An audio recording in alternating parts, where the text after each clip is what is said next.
All right, good morning, everyone. It is Tuesday. The sun is shining. It is post-Valentine's Day. It is Mike and Lisa from AM800. Welcome to our After 9 social media show every day around this time here on the AM800 and Mike and Lisa Facebook pages. And you can watch it after, if you miss it, on our Instagram and on our website, AM800CKLW.com. Over Well to you, said, Lisa. well said. Thank you. How was your Valentine's Day? Oh, it was good. It was kind of non-eventful. It's like, is what it is. Sort of like forgot about it in a way, Everybody's busy in my house, working and in and out and making dinner and trying to, oh my God, Olympics and Trudeau and all this stuff kind of mixed in. And I'm like, oh yeah, it's Valentine's Day. Oh yeah. So listen, you had the day off yesterday. Yes. You had Super Bowl Sunday. And I know you love doing that, and then you take the next day off. Is it worth it? Like, do you sleep in on the Monday? Like, do you stay up later on the Sunday for Super Bowl? I do, yeah. So I can stay up. And before I started doing this, it was always like, okay, well, I'd be at my Super Bowl party, halftime, watch the show, and then beat it, and I watch the rest of the game at home, and then, get into bed or whatever. But, the last, several years I've taken the Monday off, which in a way is bittersweet because I'd like to be on to talk about the commercials and the halftime show and the game and all that stuff. I feel like I'm missing out a little bit, but it is nice not having to worry about getting up for work on Monday morning. So it was good. Yeah, I love the halftime show because I love Snoop and Dre and Eminem. I could have done without Kendrick Lamar and Mary J. But yeah, I hear you. So all right. Well, we touched on this story earlier this morning, and I thought it was kind of cool, and it has to do with your bucket list. So I want to ask our viewers now, do you have a bucket list? Like a real one? Yeah, I mean, I guess you don't really have to have words on a page. Do we have to explain to some people what bucket list is, or does everybody know what that is? Well, I'm pretty sure people know. Okay. But basically, it's like things you want to accomplish before you die. Okay. Right? All when right. You say, yeah. And some people's bucket list, whether it's up here or on paper, like a physical paper or whatever, they vary. Some are just like, I want to grow a garden. I want to, move to this side of the city, or I want, whatever. Or I want to, have 8 grandchildren, or I don't know. Others are like, I want to travel the world. I want to go to this place, this place, this place. And then some people's are really like, I want to jump out of a plane. I want to, Oh, there you go. Nate Dogg says skydiving. Yeah, before I'm this age, I need to accomplish this, and this. And some things are kind of over the top, which is great because it's your own bucket list. Like nobody can be really critical of it because it's things that you want to do before you die. And so, or listen, let's calm that down a little bit. Soften the edges. Things you want to do before you turn 47. Slow down. Before Gotcha. You slow down. Okay. Well, some people might say before I'm 50 or before whatever, and that's fine too. It's your bucket list. You get to make it what you want.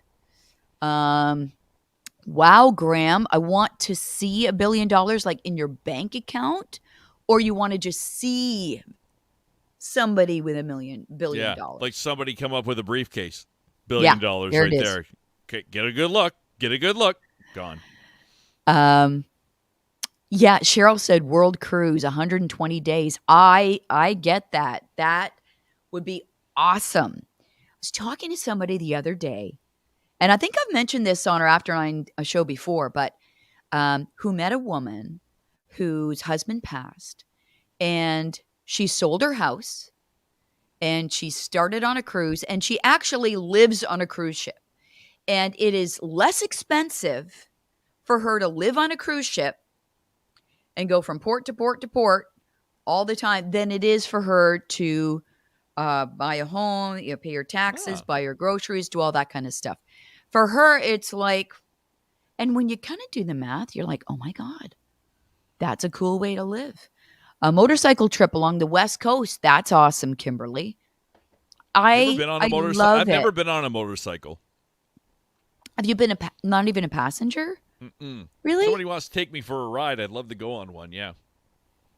Craig and I have a good friend, Wayne, who is quite the motorcycle rider, and he goes long distance. He does like iron butt they call it, where you travel That's so many funny. miles in a year or whatever. But he'll go forever. He goes such long distances, but he loves it. Oh, He nice. Okay, loves Kimberly, come pick me up. I want to go for a ride in June. when there's no more Not snow, now. obviously. Yeah, Yeah. yeah, kind of cool. Okay. All right. Graham says at first I'm like, what does this mean? I want to touch it, Lisa. That he was referring to the $1 billion that he wanted to Oh, see. And apparently he wants to touch it too.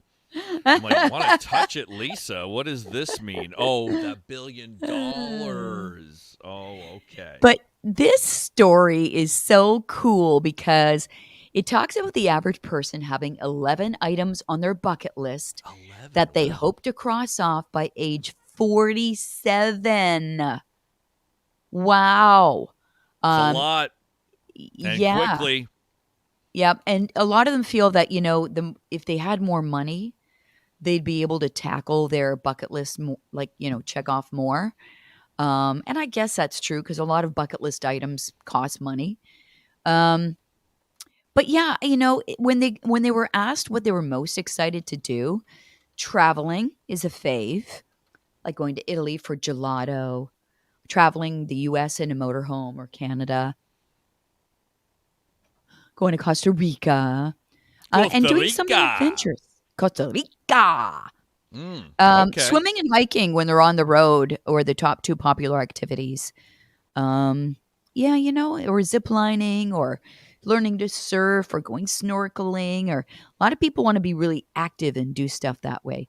Like you hear of Okay. these older people like turn 100, they want to jump out of a plane and kind of crazy. But I get it. Why would you want to jump out of a perfectly good plane? I found a list of like simple, cheap, or completely free bucket list ideas. So maybe you don't have a lot of cash right now. How about kissing in the rain? You can kiss someone while it's raining. That seems like it's cool to think about, but not cool to actually do. That's Seems raining. like kind of Let's a go like when outside you're and make out. it's kind of like when you're first dating. You'd kind Yeah, I of, don't that care would be so what's romantic. happening. Things could be blowing up. I don't care. We need to make out. Create your own cocktail. That's another thing you can do for free if you want to put that on your bucket list. Mm, How about learn right. the alphabet and sign language? Then you can be at the bottom of the screen when like Doug Ford or Justin Trudeau are speaking, and you can sign to people. I like Anne to have her own dog rescue. Isn't that one of Kelly's things Oh, too? yeah. Oh, God. One day, apparently, we're going to have a huge property somewhere with animals, not even just dogs. I think animals are going to be everywhere. That's not a bad idea. And I think I get where she's coming from, Anne and Kelly, because that would be neat. There's part of me that would love to live on a farm one day. But you kind of think, okay, is it too late for that? Right. And then just take in animals that don't have a home or need care. It would be very rewarding, right? Oh, I think so. And I think it'd be fun. And, it'd be emotional because, it's tough when you start, losing your dog or pet or cat or any animal that you have. It is heartbreaking. That is for sure. Can we talk about Valentine's Day, or do you want to any more go on the ahead. bucket list? Go ahead. Okay, Go ahead. Valentine's Day. So yesterday, like a lot of us felt like, oh my God, like we kind of missed it or something, or it was like overshadowed by everything that was going on. But you know what? Not for Bennifer, not for Ben Affleck and Jennifer Lopez. They celebrated big time Valentine's Day.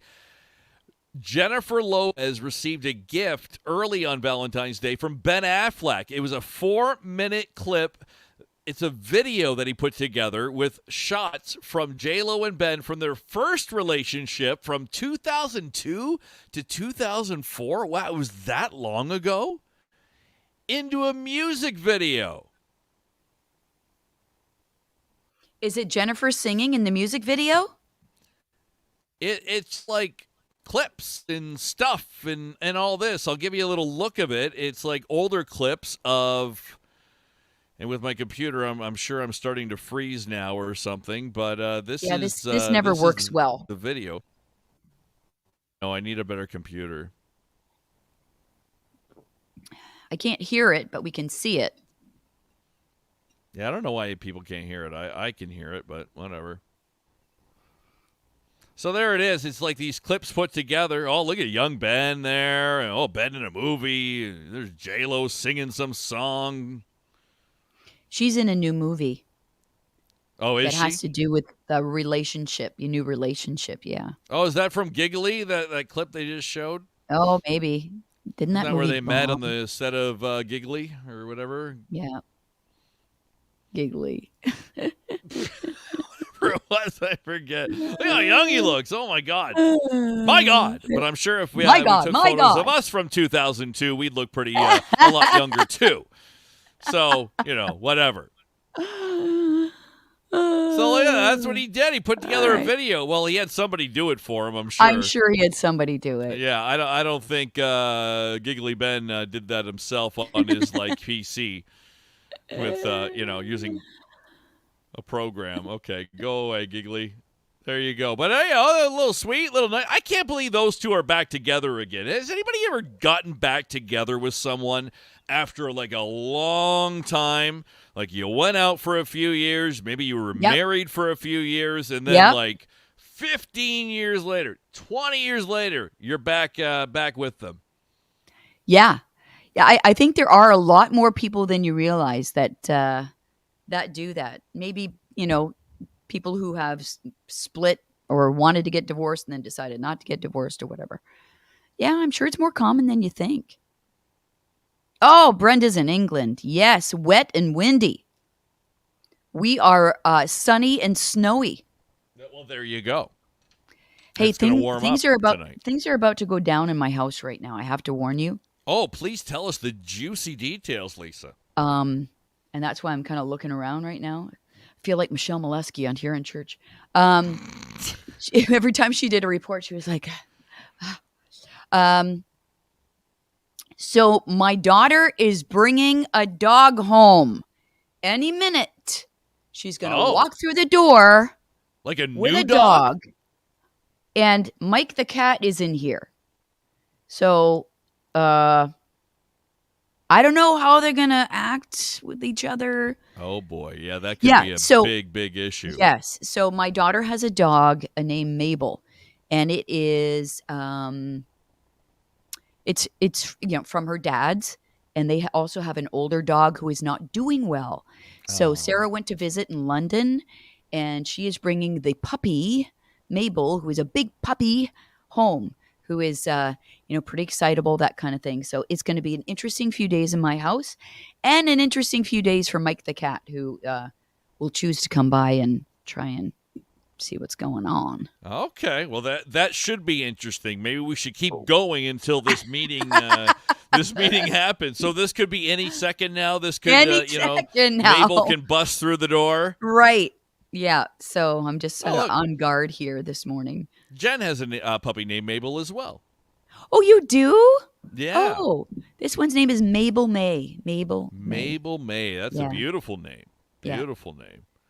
All right, well, there you go. Well, enjoy. We better get out of here before we could see some animal on animal crime, and we'll see you tomorrow here on the After 9 Funsies show. Yes. And we'll be back tomorrow morning from 5 to 9 on AM800. I'm sure we'll talk about emergency acts. We'll talk about reopening Ontario. We'll talk about, I don't know, whatever else is going down in our country, because there is plenty to talk about.